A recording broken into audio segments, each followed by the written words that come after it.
Hello guys, welcome to Tech Tricks tutorial. In today's video, I will show you how to remove something from a photo in Photoshop. First, duplicate your layer by pressing Ctrl+J.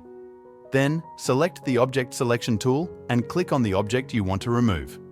Once the object is selected, go to Select, then Modify and choose Expand.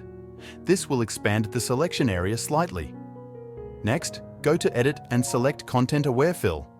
Adjust the settings according to your preferences and hit OK. Press Ctrl+D to deselect the selection.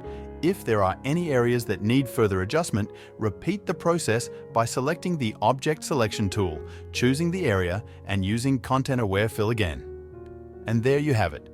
You've successfully removed an object from your photo in Photoshop. Thanks for watching this tutorial. If you found this video helpful, please like and subscribe to our channel for more tech tips and tutorials.